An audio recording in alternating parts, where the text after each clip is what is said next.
Chapitre 5 de Coraline. Coraline verrouilla la porte du petit salon à l'aide de la clé noire. Puis, elle alla dans la cuisine, monta sur une chaise et s'efforça de raccrocher le trousseau de clés en haut du chambranle.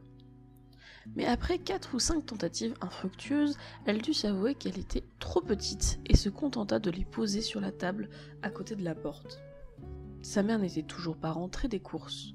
Coraline alla chercher la miche de pain congelée de le compartiment inférieur du freezer. Elle se confectionna des tartines grillées à la confiture et au beurre de cacahuètes, puis elle but un verre d'eau. Elle attendit que ses parents reviennent. À la tombée de la nuit, elle se fit réchauffer une pizza surgelée au micro-ondes. Ensuite, elle alluma la télévision. Elle se demanda pourquoi les grandes personnes gardaient pour elle toutes les bonnes émissions, celles où les gens couraient dans tous les sens en poussant des cris. Au bout d'un moment, elle commença à bâiller. Alors elle se déshabilla, se brossa les dents et se mit au lit. Demain matin, elle alla jeter un coup d'œil dans la chambre de ses parents, mais le lit n'était pas défait et elle les trouva nulle part. Pour le petit déjeuner, elle se fit des spaghettis en boîte. À midi, elle mangea une tablette de chocolat à cuire et une pomme. La pomme était jaune et un peu ratatinée, mais très sucrée, délicieuse. À l'heure du goûter, elle descendit voir les demoiselles Spink et Forcible. Elles lui donnèrent 3 biscuits, un verre de citronnade au citron vert et une tasse de thé noir très peu infusé. Elle apprécia tout particulièrement la citronnade. Ce n'avait pas du tout le goût du citron vert, plutôt un goût vert fluo, vaguement chimique. Ça lui plut énormément. Elle aurait à en avoir chez elle. « Et comment vont ton papa et ta maman ?» s'enquit Mademoiselle Spink. « Je ne sais pas. Ils ont disparu. Je ne les ai pas vus depuis hier. Je suis livrée à moi-même. La famille, c'est moi toute seule maintenant. » « Tu diras à ta maman que nous avons retrouvé les coupes presse dont nous lui parlions à propos du théâtre de l'Empire à Glasgow. Myriam en avait dit un mot dans elle et elle avait plus très intéressée. Elle s'est volatilisée dans des circonstances inexpliquées, reprit Coraline. Et je crois que mon père aussi. Malheureusement, nous serons absents toute la journée de demain, ma petite Caroline. Là, Mademoiselle Forcible. Nous passons la nuit chez la nièce d'April, à Royal Tunbridge Wells. Un accent incroyable. Elles lui montrèrent un album photo contenant des portraits de la nièce en question. Sur quoi Coraline rentra chez elle. Elle prit le contenu de sa tirelire et fila à la supérette acheter 2 grandes bouteilles de citronnade au citron vert, un gâteau au chocolat et un sac de pommes. Puis, elle regagna l'appartement et mangea le tout pour dîner. Après s'être brossé les dents, elle alla dans le bureau de son père, réveilla l'ordinateur et écrivit une histoire. Histoire de Coraline. Il était une fois une petite fille qui s'appelait Pomme et qui dansait tout le temps. Elle dansa tant et tant que ses pieds se transformèrent en saucisses. Fin. Elle imprima son histoire et éteignit l'ordinateur. Puis, sous le texte, elle dessina la petite fille en train de danser. Elle se fit couler un bain en y mettant trop de bain moussant. La mousse déborda et se répandit partout. Ensuite, elle s'appuya, épongea le carrelage comme elle put, puis alla se coucher. Elle se réveilla au milieu de la nuit. Elle se rendit dans la chambre de ses parents, mais le lit n'était toujours pas défait. Personne. Les chiffres lumineux du réveil matin affichaient 3h12, en vert. Toute seule, au cœur de la nuit, Coraline se mit à pleurer. Il n'y avait pas d'autre bruit dans l'appartement désert. Elle grimpa sur le lit de ses parents, et au bout d'un moment, elle s'endormit. Elle fut réveillée par le contact répété de petites pattes froides sur sa figure. En ouvrant les yeux, elle se retrouva face à face avec 2 grandes pupilles vertes. C'était le chat. « Salut !» lui dit-elle. « Comment es-tu rentrée ?» Le chat ne répondit rien. Coraline se leva. Elle portait un grand t-shirt et un pantalon de pyjama. « Tu es venue me dire quelque chose ?» Le chat bâilla, ce qui fit briller ses yeux verts. « Tu sais où sont papa et maman ?» Le chat cligna lentement des yeux. « Est-ce que ça veut dire oui ?» Nouveau clignement d'œil, Coraline décréta que c'était une réponse affirmative. « Tu veux bien m'emmener jusqu'à eux ?» Le chat la regarda, puis il ressortit dans le couloir. Elle le suivit. Il ne s'arrêta que tout au bout, là où était accroché un miroir en pied. Autrefois, ce miroir était accroché sur une porte de penderie, à l'intérieur. Il était déjà là quand ils avaient emménagé. Sa maman parlait de temps en temps de le remplacer par quelque chose de plus moderne, mais sans jamais se décider. Coraline alluma la lumière. Le miroir reflétait la portion du couloir qui se trouvait derrière elle, comme elle s'y attendait, sauf qu'il renvoyait aussi l'image de ses parents. Ils se tenaient là, un peu gênés, dans le reflet du couloir, l'air triste et solitaire. Ils agitèrent mollement la main pour lui faire coucou. Son papa avait passé son bras autour des épaules de sa maman. Tous les deux la regardaient fixement dans la glace. Alors, il y a des travaux au-dessus, et je ne sais pas si vous entendez, et je suis désolée si c'est le cas. Son père ouvrit la bouche pour articuler quelque chose, mais la petite fille n'entendit pas un son. Puis, sa mère souffla sur la surface du miroir, de son côté à elle, et, avant que la vapeur ne se dissipe, traça rapidement les mots. Je vous mettrai l'image du bout de l'index. Puis la vapeur disparut, et avec elle, ses parents. Le miroir ne reflétait plus que le couloir, Coraline et le chat. « Où sont-ils » demanda Coraline à l'animal. Celui-ci ne répondit pas, mais Coraline imaginait sans mal sa voix sèche comme une mouche morte sur un appui de fenêtre. Cette voix disait « À ton avis, ils ne reviendront plus, c'est ça ?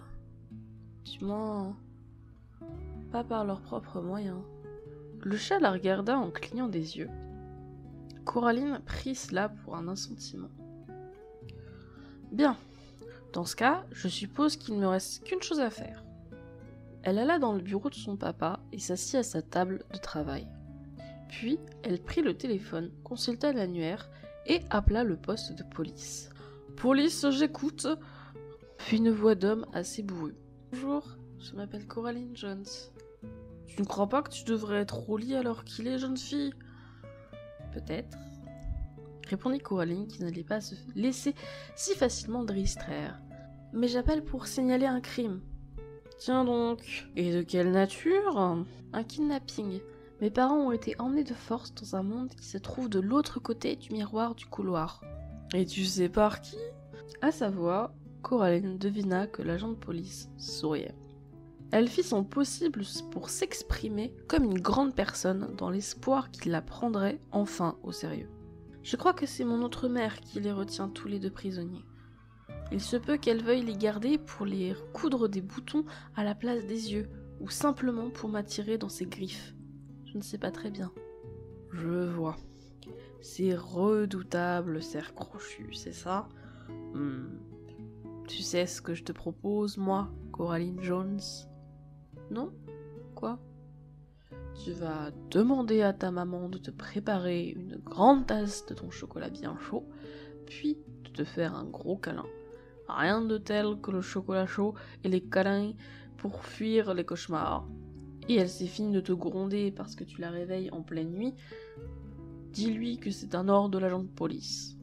Il parlait d'une voix grave, aux accents rassurants. Mais Coraline n'était pas rassurée pour autant.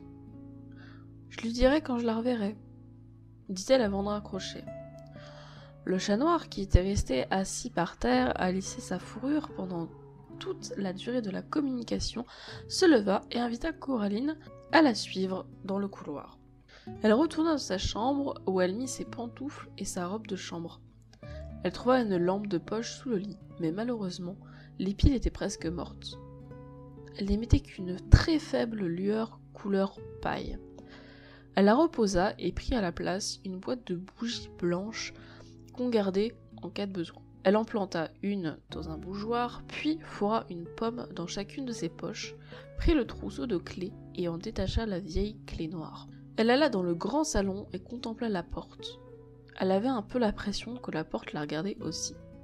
C'était idiot, elle le savait, mais quelque part au fond d'elle-même, elle savait aussi que bizarrement, elle ne se trompait pas.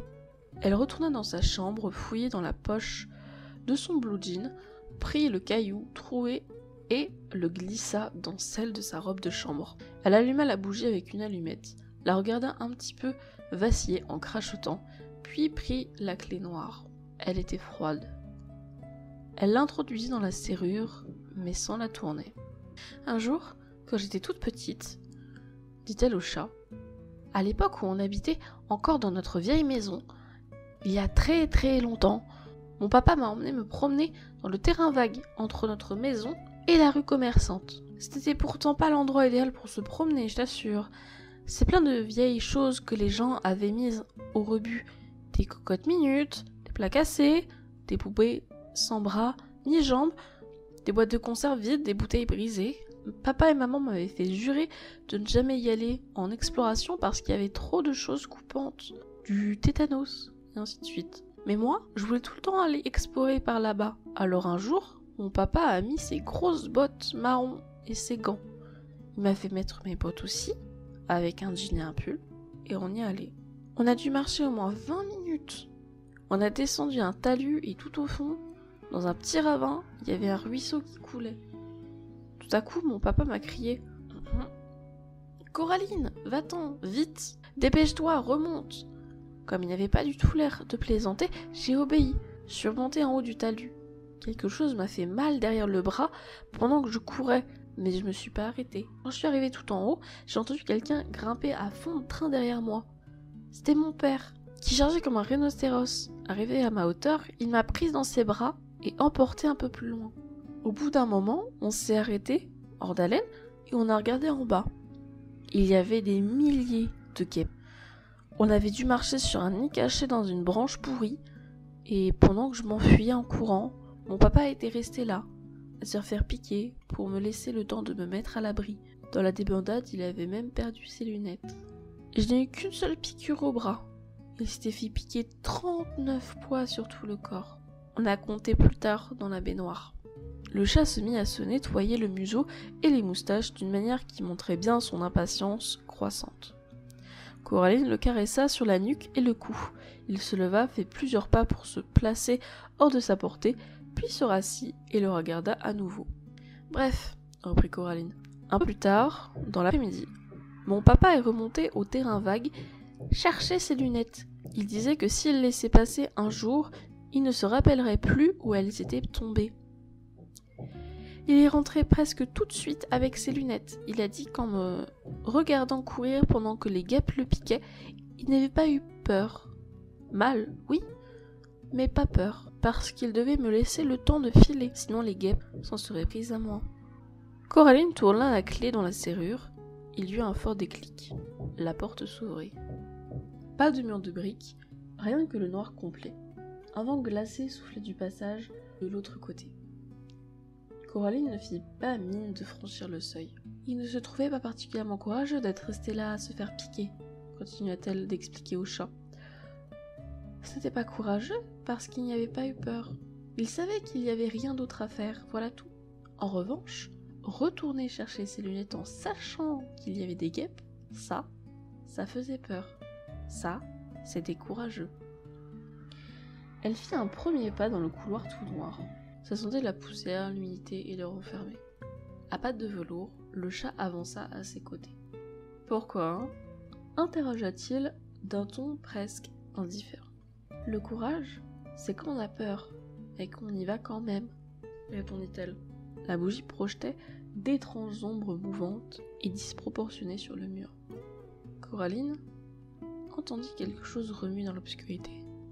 Derrière elle, ou à ses côtés, elle n'aurait su le dire avec certitude. En tout cas, cela semblait se maintenir à sa hauteur. « Et c'est pour ça que tu retournes dans son monde à elle, » conclut le chat. « Parce qu'un jour, ton père t'a sauvé d'un essaim de guêpes. Ne dis donc pas de bêtises. Je retourne les chercher parce que ce sont mes parents. S'ils constataient ma disparition, je suis sûre qu'ils en feraient autant pour moi. Tu te rends compte que tu t'es remis à parler tout à coup ? Comme j'ai de la chance, constata le chat, de voyager en compagnie d'une personne aussi subtile, aussi sensée. Le ton de sa voix restait sarcastique, mais sa fourrure se hérissait et sa queue en forme de rince-bouchon se dressait tout droit dans les airs. Coraline s'apprêtait à dire « Pardon » ou Je ne me rappelais pas que c'était si loin la dernière fois. Quelque chose de ce genre, mais tout à coup, la bougie s'éteignit. Comme ça, d'un coup. Comme si quelqu'un l'avait mouchée. Coraline sentit son corps cogner à grands coups contre ses côtes. Elle tendit la main et sentit quelque chose d'impalpable, un peu comme une toile d'araignée, lui frôler le visage et les mains. Au bout du couloir, la lumière s'alluma, aveuglante, après ce séjour dans l'obscurité totale. Devant Coraline, à contre-jour, se tenait une femme. « Coraline, ma chérie !» lança-t-elle. « Maman !» Coraline s'élança, impatiente et soulagée de retrouver sa mère. « Ma petite chérie !» fit la femme. « Pourquoi t'es-tu enfuie loin de moi ?» Emportée par son élan, Coraline sentit les bras froids de l'autre mère se refermer sur elle. Tremblante et contractée, elle la laissa la serrer très fort contre elle. « Où sont mes parents ?» demanda Coraline. « Nous sommes là !» répondit l'autre mère d'une voix ressemblant tant à celle de la vraie que Coraline pouvait à peine les distinguer. « Nous sommes là, prêts à t'aimer, à jouer avec toi, à te donner à manger et à te faire toutes sortes de choses passionnantes. » Coraline se dégagea, l'autre mère la lâcha comme à regret. L'autre père, qui était assis sur une chaise dans le couloir, se leva en souriant. « Viens à la cuisine, je vais nous préparer une petite collation de minuit. Tu boiras bien quelque chose, un chocolat peut-être ?» Coraline avança dans le couloir jusqu'au miroir accroché tout au bout. Il ne s'y reflétait qu'une petite fille en pantoufles et en robe de chambre qui avait l'air d'avoir pleuré mais dont les yeux étaient de vrais yeux, pas des boutons noirs, et qui tenait à la main une bougie à demi consumée, fichée dans un bougeoir. Elle dévisagea la petite fille dans la glace, et la petite fille dans la glace la dévisagea. « Il faut que je sois courageuse, » se dit-elle. « Non, je suis courageuse. » Elle posa le bougeoir par terre, puis se retourna. L'autre mère et l'autre père la contemplaient avec avidité. « Je n'ai pas besoin de collation, » leur dit-elle. « J'ai déjà une pomme, voyez ?» Elle sortit une des 2 pommes de sa poche et mordit avec une délectation, un enthousiasme qu'elle n'éprouvait pas sincèrement. L'autre père eut l'air déçu. L'autre mère sourit, découvrant une dentition parfaite.